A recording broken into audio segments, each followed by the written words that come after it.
Mari kita buka video ini dengan sebuah pertanyaan besar, yaitu siapakah informan dari Inui Seisu?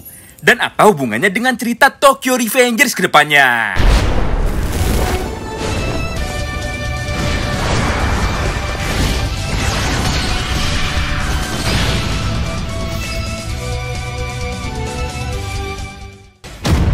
Yare da wa. Halo guys, selamat datang lagi di channel ini bersama gue, Reborn. Buat yang baru gabung, jangan lupa dibantu like dan di subscribe ya. Bagaimana puasa kalian? Masih lancar kan? Oh iya, menyambut Hari Raya Idul Fitri yang hanya tinggal 2 hari lagi, pasti banyak banget dari kalian yang sudah mulai sibuk mempersiapkan berbagai kebutuhan menjelang Hari Raya nanti. Mulai dari bersih-bersih rumah, masak, atau malah sudah ada yang dalam perjalanan menuju kampung halaman. Nah, begitu pula dengan Ken Wakui serta Tokyo Revengers. Dalam memperingati Hari Raya Idul Fitri, manga Bakuhantam ini pun lagi-lagi harus tertunda penerbitannya selama 1 minggu. Yang awalnya terbit tanggal 4 Mei, menjadi tanggal 11 Mei tahun 2022. Tapi tenang saja, untuk mengisi waktu kosong selama 1 minggu ini, Oji-san akan tetap berusaha menghibur kalian dengan beberapa konten singkat seputar informasi terbaru dunia Bakuhantam Tokyo Revengers. Khususnya mengenai fakta-fakta menarik yang sempat kita lewatkan sebelumnya. Nah, untuk tema pertama kali ini adalah mengenai fakta tentang siapakah informan atau mata-mata yang membocorkan informasi mengenai penyerangan Hanagaki Takemichi kepada Inui. So, tanpa berlama-lama lagi, yuk langsung kita mulai aja pembahasannya. Sebenarnya, jawaban mengenai pertanyaan ini sudah lama sekali dimunculkan dan ditunjukkan langsung oleh Ken Wakui Sensei kepada kita semua. Melalui postingan terbaru pada akun Twitter resmi miliknya sekitar 5-6 minggu yang lalu. Di mana pada postingannya itu, Ken Wakui membagikan sebuah gambar mengenai interaksi antara Hajime Kokonoi dengan Ran atau Rindo Etani. Secara sekilas memang tidak ada yang menarik mengenai gambar ini. Oleh karena itu, supaya lebih mudah dipahami, Oji-san akan breakdown gambar ini secara mendetail satu persatu. Pertama, tempat pertemuan antara Koko dan Rindo ini berlokasi di wilayah distrik kota Roppongi. Yap, benar banget, kalian gak salah dengar. Kota ini adalah kota kekuasaan atau kota yang berada dalam perlindungan salah satu geng terkuat yang ada di Jepang pada waktu itu, yaitu geng Haitani Kyodai. Bang, tahu dari mana gambar itu ada di kota Roppongi? Kan di postingannya Ken Wakui tidak disebutkan kotanya di mana. Jawabannya simpel. Coba kalian perhatikan baik-baik nama bangunan di belakang Kokonoi. Nah, dalam dunia nyata terdapat juga bangunan yang sama. Dan bangunan atau lokasi ini bernama Pachinko Minami. Supaya lebih jelas, kalian lihat sendiri aja ya gambar ini secara bersebelahan. Menarik banget bukan? Dari sini bisa kita tarik sebuah kesimpulan. Jadi jauh sebelum Kokonoi membantu Inui dan bergabung ke dalam geng Black Dragons, ternyata Kokonoi juga sudah memiliki kelompok berandalannya sendiri sejak dirinya masih kecil. Dengan wilayah operasi yang berlokasi di distrik Roppongi, sama seperti Haitani Kyodai. Kedua, dalam gambar ini Ken Wakui menuliskan sebuah caption yang bunyinya seperti ini. Haitani bersaudara adalah rekan bisnis yang baik bagi Hajime Kokonoi. Ditambah, Haitani Kyodai dan Hajime Kokonoi menghasilkan uang bersama di lingkungan berandalan yang kotor.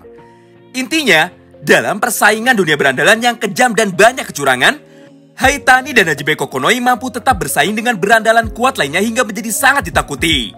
Karena ketiga orang ini bekerja sama dan menjalin hubungan yang baik. Oh iya, buat kalian yang lupa ataupun belum tahu, di sini kami jelaskan sekalian ya.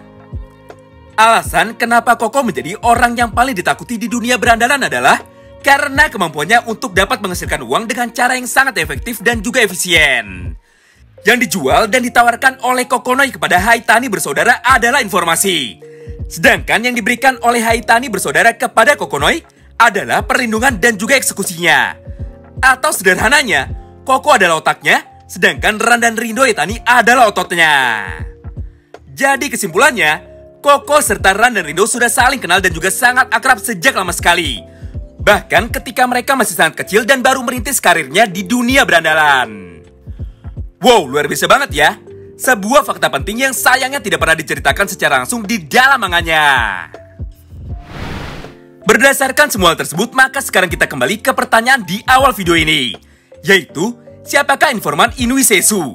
Atau siapakah mata-mata yang membocorkan mengenai rencana penyerangan Hanagaki Takemichi di malam festival Tanabata? Jujur jawabannya agak sedikit rumit. Tapi Oji-san akan coba tetap menjelaskannya.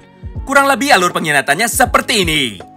Pertama, Ran dan Rindo mendengar sebuah rumor bahwa ada sebagian kecil anggotanya yang akan menyerang Hanagaki Takemichi di lokasi taman bermain.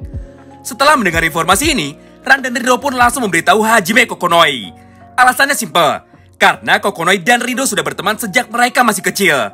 Ditambah lagi Kokonoi pernah menjadi anak buah dari Hanagaki Takemichi. Kedua, setelah Kokonoi mengetahui kejadian ini, Kokonoi pun langsung mencoba menghubungi dan memberitahu Inui. Alasannya juga simpel, karena Koko dan Inui mempunyai sebuah hubungan spesial. Dan juga karena Kokonoi tidak mau hal buruk terjadi kepada Hanagaki Takemichi. Tapi karena Koko tidak bisa bergerak secara langsung, maka Koko meminta Inui yang bergerak untuk menyelamatkan Takemichi. Ketiga, setelah diberitahu oleh Kokonoi, Inui pun langsung pulang ke bengkel untuk memberitahu Draken mengenai semua rencana penyerangan Takemichi. Barulah setelah itu Draken pergi seorang diri menuju taman bermain untuk mencoba menyelamatkan Hanagaki Takemichi. Keempat, sebelum Draken pergi ke taman hiburan, Draken meminta Inui untuk tetap tinggal dan menjaga bengkelnya. Karena Draken mempunyai sebuah prinsip, bahwa semua urusan di dalam dunia berandalan harus diselesaikan oleh seorang berandalan juga. Sedangkan saat itu Inui sudah pensiun dan statusnya bukan lagi seorang berandalan. Oleh karena itu, sebelum pergi, Draken lebih dulu menelpon geng Brahman untuk segera datang dan menjemput Kawaragi Senju. Nah, berdasarkan keempat poin cerita di atas, maka sekarang semuanya sudah jelas dan juga sudah terjawab. Pantas saja geng Rokura Tandai, geng Brahman, dan juga geng Katomaji bisa datang secara bersamaan ke lokasi taman bermain itu, tanpa ada pemberitahuan secara jelas di dalam manganya. Dari sini pun akhirnya kita semua tahu, ternyata pada dasarnya semua orang ingin datang untuk menyelamatkan Hanagaki Takemichi. Menarik banget ya. Ternyata jika kita coba pelajari dan analisa lebih dalam lagi, faktanya semua kejadian random yang terjadi pada beberapa chapter ke belakang selalu memiliki sebuah keterikatan antara satu dengan lainnya. Inilah serunya membaca dan mengikuti manga Tokyo Revengers.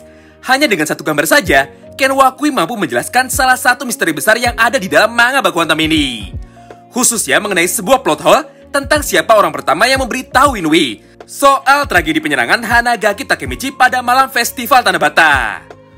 Walaupun jawaban sederhananya adalah Rindo, namun proses untuk sampai ke jawaban ini cukup panjang dan sangat melelahkan sekali. Karena kita benar-benar dituntut harus teliti dalam membacanya.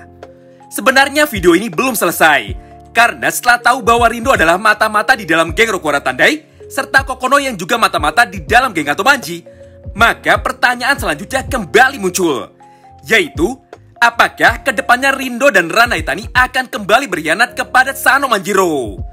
Jawaban singkat dari Oji-san adalah iya. Karena jika kita ingat lagi, Ran pun sebenarnya memiliki tanda emoji malaikat yang sama seperti Kokonoi.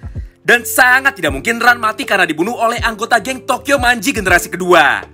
Kami yakin pasti akan tiba suatu momen di mana Ran dan Rindo akan berpihak kepada geng Tokyo Manji, hingga akhirnya dia pun harus mati terbunuh pada perang terakhir kali ini. Untuk lebih jelasnya, Oji-san akan bahas tentang Ran dan juga Rindo pada video yang terpisah. Tentu saja dengan melampirkan bukti-bukti dan juga petunjuk lainnya yang mungkin saja sempat Oji-san lewatkan ketika membaca manga ini. Oh iya, di luar semua pembahasan di atas, Oji-san sangat salut sekali dan juga sangat takjub sekali dengan tokoh di balik bayangan yang berhasil mengendalikan mereka semua. Dengan jeniusnya, orang itu mampu memancing 3 geng besar bertemu dan langsung melakukan pertarungan besar yang bahkan sampai menimbulkan korban jiwa. Entah siapapun itu orangnya, yang jelas dia sudah merencanakan 10 langkah ke depan. Orang di balik bayangan ini pasti sudah tahu. Tidak peduli Takemichi, Draken, atau Senju yang mati, pasti geng Brahman, geng Rokuara, dan juga geng Katomaji akan langsung bertempur mati-matian. Dan faktanya semua rencananya tersebut ternyata berhasil total. Hebatnya lagi, dulu Kisaki Teta pernah bilang bahwa dia sudah menyiapkan rencana untuk 10 tahun ke depan.